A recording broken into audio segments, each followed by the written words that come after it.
gabi na dito guys. Duty tayo ngayon kasi night shift kami ngayon. Bale dito sa farm, kapag gabi, puro Pilipino kaming mga naka-duty.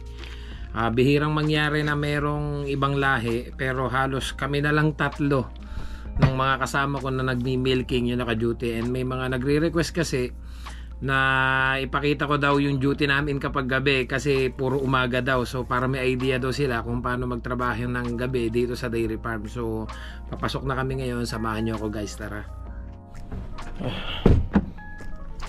Bale alas 9:30 na dito ng gabi, alas 10 pa yung start ng duty namin, pero kung napansin nyo maliwanag pa rin. Tuwing summer ganito talaga dito, yung gabi inaabot na ng alas 10, maliwanag pa rin.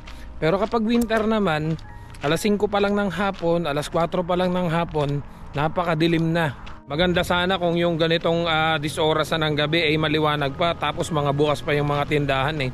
Kaso dito nga, alas 6 pa lang ng gabi, sarado na. Yung iba nga mga 5:30 pa lang mga nagbababa ng roll up. Kaya hindi ka rin basta-basta makagala na. Kasi hindi kagaya sa atin sa Pilipinas na talagang magdamagan, mga bukas pa yung mga establishment. Halos lahat ng worker nakauwi na. Bali tatlo na lang kaming Pilipino na duty ngayon, si Alan, ako at si Johans. So since dito ako naka-duty ngayon sa magtutulak ng baka, yung dalawa kong kasama ang pwesto dito sa rotary para mag-milking. Ako naman bubugawin ko yung mga baka para pumunta dito. So doon tayo ngayon sa likod naka-duty. Hindi tayo ngayon dito mag-milking. Pero mas okay din minsan kasi yung nagtutulak ng baka, kasi nakakapahinga yung katawan ko dito. Kasi nakakangalay din dito eh. Tapos doon kahit pa paano gumagalaw yung paa ko. Lakad tayo ng lakad.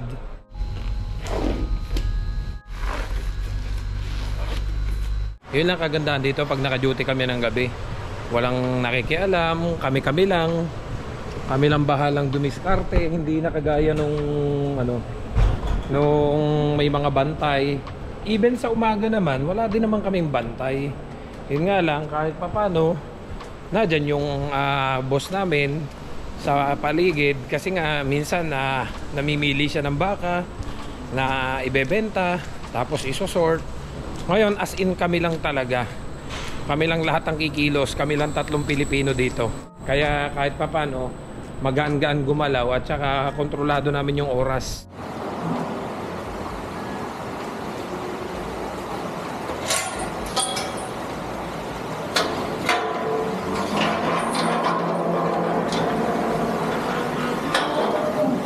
Doon nga pala sa nagsasabing napakadumi daw nung syempre dumi po yan ng baka eh. Ayan po kung nakikita nyo. Pero yan nagpa-flush yan kagaya nito. Ayan Kaya nalilinis yan. Tapos pupunta yan dito sa drainage. Kaya mamaya linis na yan pag nailabas ko yung mga baka.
Eh, eh, eh.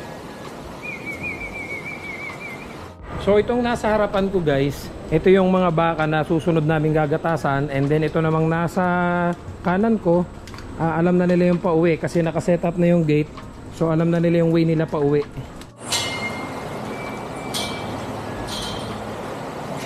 So habang nag-aantay tayo doon sa gate na yon, papalapit para pagdating niya dito, ibababa natin gamit itong controller na to. Tutulong naman tayo doon sa kanila habang nagmi-milking, habang hindi pa lumalabas yung huling baka nung unang grupo.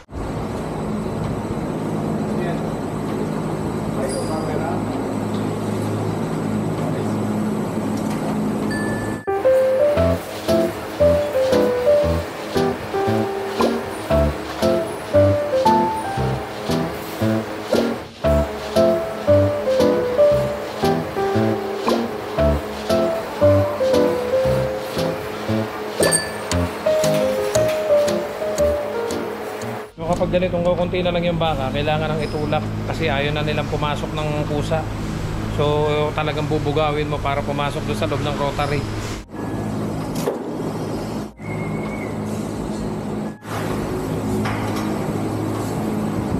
Checkin din natin to isa-isa kasi minsan sumisipa yung baka, nauhulog. Ibabalik natin, ikakabit natin kasi yung iba hindi sila nagagatasan ng maayos. Yan. Yung iba, yan, kagaya nito, sumipa siya, ibabalik natin yan.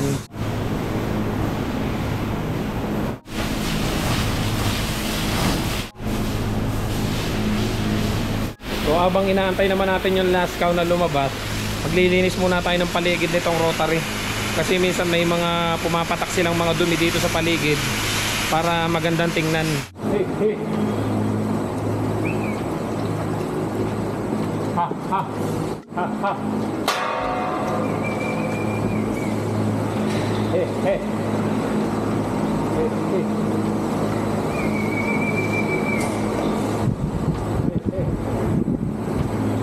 Hey, hey.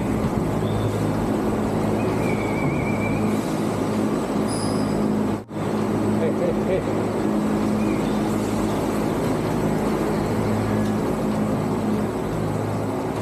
Hey, hey.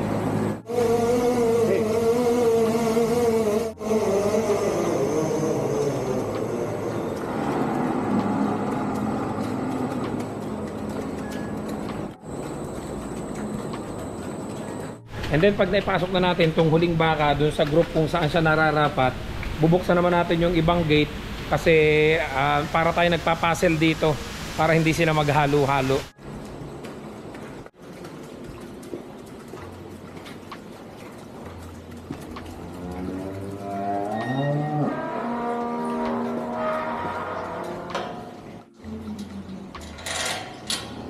So after nating maisara tong gate, bubuksan naman natin yung ibang gate para doon sa dadaanan ng iba't ibang grupo ng baka na papunta doon sa milking.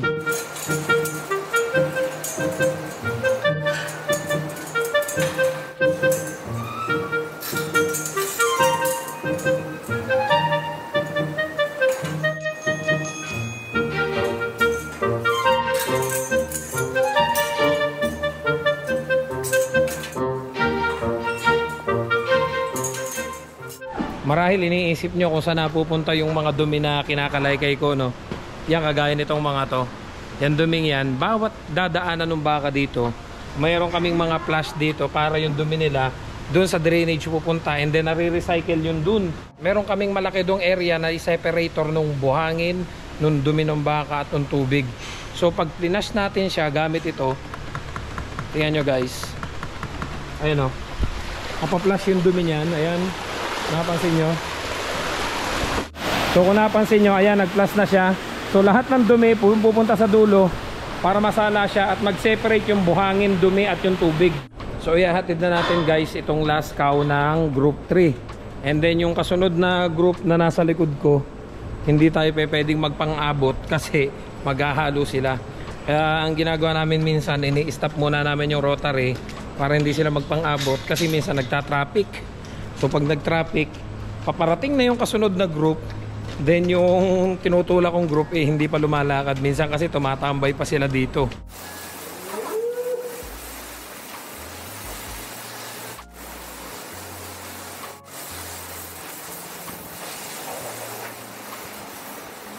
So ngayon guys, katatapos lang natin maglinis ng mga dinaanan nila gamit yung ating power hose. Yun talaga yung ginagamit namin dito. Kung napansin niyo, madudumi yung kanilang dinadaanan. Sa pauwi na kasi namin sila nililinis. Dahil hindi pa pwedeng linis tayo ng linis habang dumadaan sila, nagdudumi pa rin.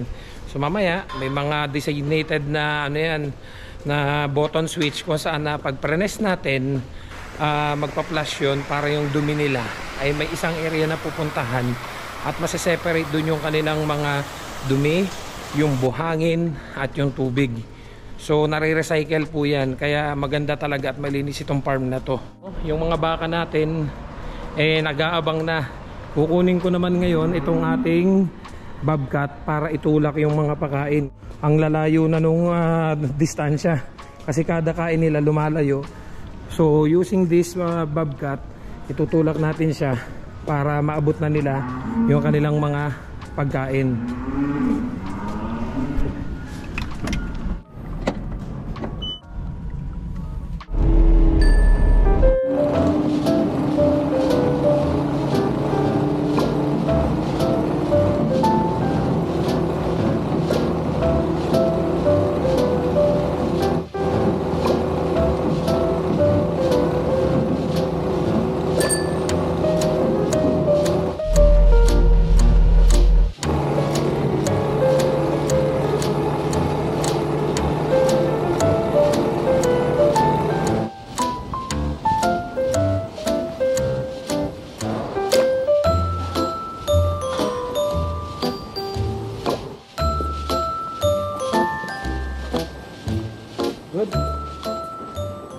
So katatapos lang natin silang pakainin guys. Kung nakita ninyo, ayan, nagkakainan na sila. Then pupunta naman tayo dun sa Rotary kasi susunduin uli naman natin yung last cow dun sa group 4. Kung napansin nyo, ito yung group 1, ito yung group 2, and then yun yung group 3. Yung group 4 ay maluwag pa kasi yung iba kasalukuyan pang ginagatasan. Papauwi na sila. Susunduin natin yung last cow nun, and then after that maglilinis naman kami. Tutulong ako doon sa Rotary na maglinis, and then pag nalinisan na namin, uuwi na. So ganun lang kadali guys, di ba? Kaya doon sa mga nangangarap makarating dito sa Canada as dairy farmer, at least kahit papaano may idea na po kayo.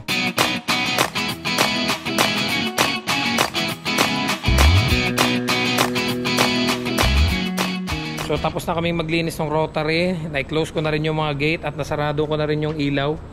Tutulak ko naman tong mga pakain nila nitong mga sick cow dito ito sa hospital kasi ito ay mano-mano.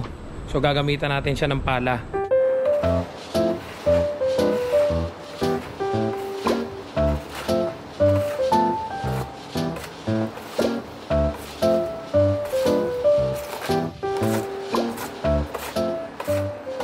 So natapos na naman ang isang gabi ng duty. Makakapagpahinga na tayo guys. Bukas pa ng hapon yung pasok ko, so makakapanood pa ako ng movie ngayon bago ako matulog.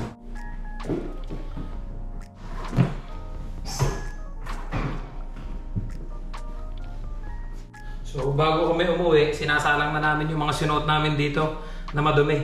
Kaya wala kaming inuuwing maduduming damit dahil diretso laban na dito, tapos may dryer na rin. Una na ako doon sa mga kasama ko kasi maghuhugas pa sila ng sasakyan nila. Yung isa day off, tapos yung isa naman ay madumi na yung sasakyan. Kasi dito malakas nga naman yung pressure, kaya dito na sila nagka-carwash. Ay, pagod ah.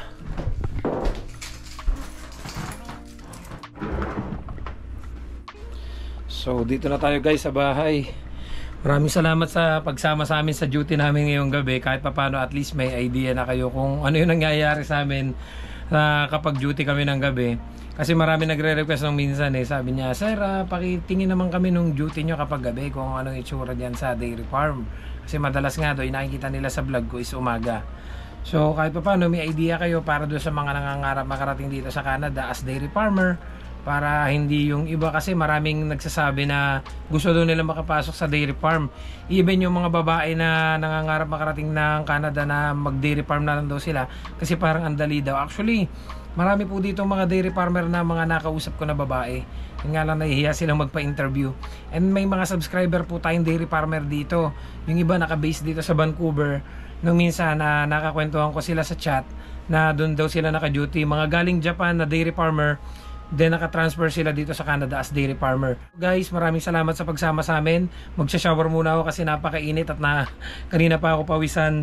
And then may mga talsik din tayo ng dumi ng baka. So don't forget to subscribe, like, and share this video para kahit papano doon sa mga nangangarap makarating dito sa Canada as dairy farmer ay meron po kayong idea. So see you guys sa next vlog. I love you all. God bless. Bye-bye.